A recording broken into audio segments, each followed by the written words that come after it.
Hello and welcome to the study room. Apologies that this post is a little late, but here we go. This is called Betting Player One. If you've been listening to my blog posts for the past couple of weeks, you know that in my sign off I reference the old saying about the difficulty of comedy. And I've never quite kept it a secret that I'm something of a comedy snob. Most sitcoms, especially, that get very popular, are at best fast food comedy. They quell the hunger in the moment, but the lasting feeling is one of dissatisfaction, and there's usually a bit of bloat as well. But there are good comedies out there. In the past, I've sung the praises of shows like Going Dutch for being unexpectedly funny and well written, and the second season is even better than the first. And while shows like Abbott Elementary and St. Dennis Medical aren't having their best seasons at the moment, they're both still really good sitcoms. Even the reality slash prank slash improv slash sitcom hybrid at Company Retreat delivers great laughs along the way. There are others that get regular chuckles, but are literally nothing worth writing about. I'm looking at you, Animal Control. You're not bad, but we both know you can be better. But when I took a look at Peacock's preview episode of The Fall and Rise of Reggie Dinkins, I found myself uncomfortably hopeful that there'd be another great new sitcom. After all, Peacock has burned me before like this. Killing It had me laughing all through the pilot and then not again for the entire 2-season run.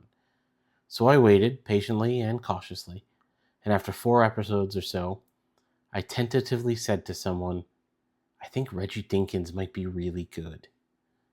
And this is where I am now after having watched the first season twice. Let's get into it. The titular Reggie Dinkins is played by comedy legend Tracy Morgan, who you might have seen in SNL and 30 Rock. He's been a little hit and miss as a headliner, but there's a reason he's still a household name. Over many years of doing comedy, he's really mastered his comedic timing. If you ask me, he's one of the funniest and most endearingly off-the-wall former SNL cast members. Reggie is a former New York Jets player who has earned all the plaudits through his career, including several MVP awards. He accomplished just about everything you can accomplish in the NFL, but he has never received even one vote for the Hall of Fame, which is his life's greatest ambition. Why? Like Pete Rose, he was caught up in a sports betting scandal from a time when you couldn't just do sports betting from your phone in the bathroom. But I won't spoil exactly what it was he was betting on. So he's been banned for life, but he wants in. He hires Arthur Tobin, a documentary filmmaker, to make a movie about him that Reggie hopes will change the public's opinion. Tobin, played by Daniel Radcliffe, who you might have seen in Miracle Workers and Now You See Me Too, I don't think he's ever done anything else, quietly failed his biggest break. After winning an Oscar for one of his documentaries, he was hired on to the biggest project of his life and washed out. So a disgraced footballer and an embarrassed filmmaker team up to redeem each other, in a way. Morgan and Radcliffe may be the backbone and heart of this show, but there isn't a single person in the supporting cast that doesn't shine. Reggie's ex-wife and current manager, Monica Reese Dinkins, played by Erica Alexander from Living Single and Get Out, is the one with her head on her shoulders. Reggie played ball, Monica made it a career, and keeps it in his mansion years after he was banned. Bobby Moynihan from SNL and Hoppers plays Rusty Boyd, a former Jets kicker and Reggie's best friend who lives in his basement and manages his socials, among other things. Rusty is the kind of character who could have easily been overused, but he's so lovably goofy and good-natured that the amount we get him leaves us wanting more rather than growing weary. Reggie and Monica's son, Carmelo, is played by relative newcomer Jalen Hall from Space Jam: A New Legacy, which I hope nobody has seen, and All American. Uh, he injects the right amount of youthful cynicism and self-awareness to the family unit. The final member of the family is Brina, played by Precious Way, from Days of Our Lives and Heist 88, Reggie's young fiancée. She's an aspiring singer, rapper, and content creator. Even recurrings like Ronnie Chung, Craig Robinson, Heidi Gardner, and Megan Thee Stallion are perfectly cast. Brina is one of the most refreshing surprises in a show that's full of them. She could easily have been stereotyped as a ditzy gold digger whose function in the show is to stoke conflict between her and Monica or Reggie and Monica. But how her character is handled is one of the most adept part of this show's writing. Instead of pitting Monica and Brina against each other, they're incredibly supportive of each other, with some bumps in the road, of course. And instead of being after Reggie's money, she has genuine affection for him and is fully capable of standing on her own 2 feet. She's smart and savvy and really quite funny. Rusty cracks me up in every frame.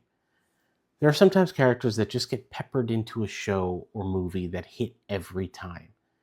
Tariq in Abbott Elementary, Barry Zuckerkorn in Arrested Development, and now Rusty in Reggie Dinkins.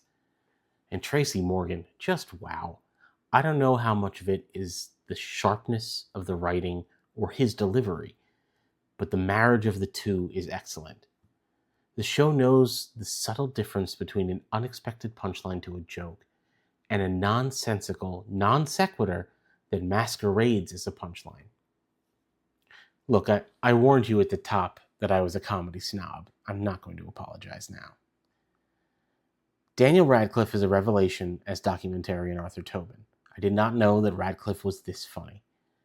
I watched the first season of Miracle Workers, and while it was pleasant enough and featured the best explanation of what cows are in all of recorded history, I bounced out at the second season.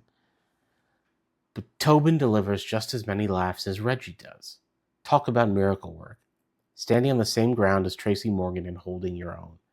I really need to see his performance in Weird the Al Yankovic Story now. Talking about comedy is always difficult because me trying to explain to you why I think this show is funny would be boring for me and for you, and it would ruin any gag that I'm trying to explain when you go to watch the show after reading this, which I do hope you do. But I laugh more at this show than any other right now, including Going Dutch, which I would have called the funniest sitcom on TV this season before I saw Reggie Dinkins. I laugh more at just about any cold open of Reggie Dinkins than I have at full seasons of Animal Control, and I like Animal Control. It's pleasant enough. But this show is just really, really funny. It's smartly written too, which is why, despite being parodic in some ways, Reggie's biggest rival on and off the field is Craig Robinson's Jerry Basmati, type of rice, of course. It never feels locked down into predictable patterns. This may not have the layered narrative jokes that something like Arrested Development had in its heyday, but it's so sharp. There are cutaway jokes, but they never last longer than a few seconds and never overstay their welcome. Family Guy. And there are so many little moments that cut deep if you notice them, but you can easily miss them if you're not paying attention. When Reggie finds out that a local business has taken his portrait off the wall, the remaining pictures include the likes of Diddy, Kevin Spacey, Matt Lauer, and Harvey Weinstein. A cutting commentary on what American society considers a deal breaker, but it's a blink and you miss it kind of moment. Like many other ensemble comedies that I've loved over the years, like Parks and Rec, Community, The Good Place, and Brooklyn Nine-Nine, it's an incredibly positive and welcoming show that proves over and over again that comedy is alive and well and can be absolutely riotous without resorting to easy jokes and punching down.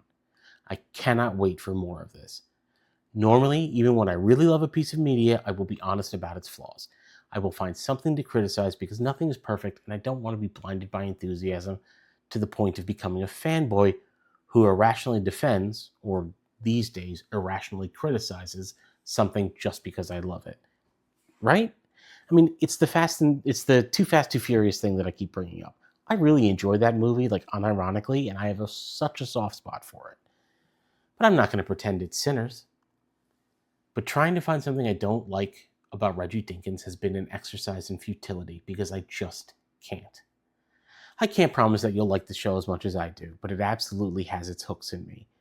It has that particular resonance, similar to One Piece or Truth Seekers, that just finds a little place in my brain and sets up shop. From the good-natured and supportive characters to the quick, pithy, agile writing, it feels like the show has been made for me. But maybe it's been made for you too. Reggie Dinkins hasn't been renewed for a second season yet, so in a way, this post is kind of a plea from me. As any fan of Firefly or Terriers or Lodge 49 or the Sarah Connor Chronicles, or No Tomorrow or AP Bio, yes, I was a fan of all of them, knows falling for a show and then having it canceled too soon is not fun. But maybe after this, you'll hop on Peacock and watch it. And then tell your friends about it and my blog. Feel free to share this with anyone, people you like, people you don't like, especially people you don't like. And then they go watch it and tell their coworkers. And then before we know it, The Fall and Rise of Reggie Dinkins gets 6 seasons into movie. And if it stays this good, then it will deserve it. It's the kind of show that's for anyone who's looking for a wholesome, heartfelt redemption tale that's filled with laughs. It feels like the kind of thing we need right now. And I'm going to try and give it a week before I watch it for a third time. And that's me signing off. Remember the old saying, dying is easy, comedy is hard. Writing a blog is somewhere in between. Oh, right. I think I'm supposed to tell you to like and subscribe. I hear that all the time. So if you feel like doing that, that would be great. I'd love that. Again, tell your friends, tell your enemies. It'd be great for me.